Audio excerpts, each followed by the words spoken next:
मरीचिर्दमनो हंसः सुपर्णो भुजगोत्तमः हिरण्यनाभः सुतपाः पद्मनाभ प्रजापतिः.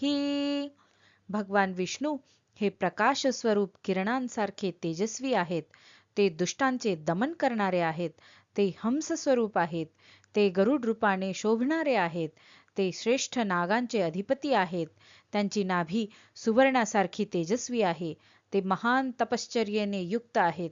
त्यांच्या नाभीतून कमळाची उत्पत्ती झाली आहे आणि ते सर्व प्रजांचे पालन करता आहेत. अमृत्यू सर्वदृक्सिंहः संधाता संधिमान् स्थिरः अजो दुर्मर्षणः शास्ता विश्रुतात्मा सुरारिहा. भगवान विष्णू हे मृत्यूच्या पलीकडे असणारे अमर स्वरूप आहेत. ते सर्व काही पाहणारे आहेत. ते सिंहासारखे पराक्रमी आहेत. ते सर्व गोष्टींचा योग्य संबंध जोडणारे आहेत.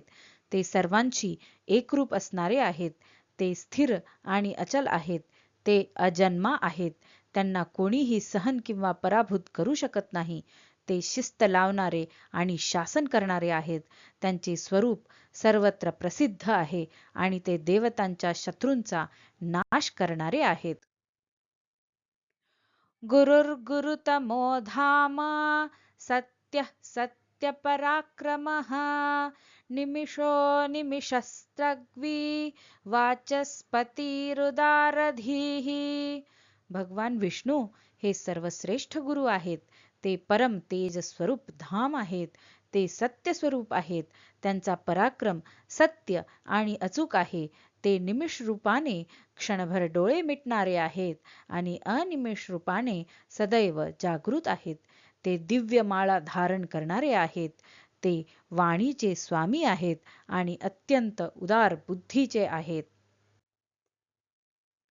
अग्रणिर्ग्रामणिः श्रीमान् न्यायो नेता समीरणः सहस्रमूर्धा विश्वात्मा सहस्राक्षः सहस्रपात्. भगवान विष्णू हे सर्वांना पुढे नेणारे आहेत. ते समूहांचे नेतृत्व करणारे आहेत. ते श्री संपन्न आहेत. ते न्याय स्वरूप आहेत. ते सर्वांचे मार्गदर्शक आहेत. ते वायूसारखे सर्वत्र गतिशील आहेत. ते सहस्र मस्तक असणारे आहेत. ते विश्वाचे आत्मस्वरूप आहेत. ते सहस्र नेत्र असणारे आहेत आणि सहस्र चरणांनी युक्त आहेत. आवर्तनो निवृतात्मा संवृतः संप्रमर्दनः अहः संवर्तको वहनी रनीलो धरणीधरः. भगवान विष्णू हे संसार चक्र फिरवणारे आहेत. ते आसक्तीपासून मुक्त आत्मस्वरूप आहेत. ते स्वतःमध्ये सर्व काही लपवून ठेवणारे आहेत. ते अधर्माचा नाश करणारे आहेत. ते दिवस स्वरूप आहेत.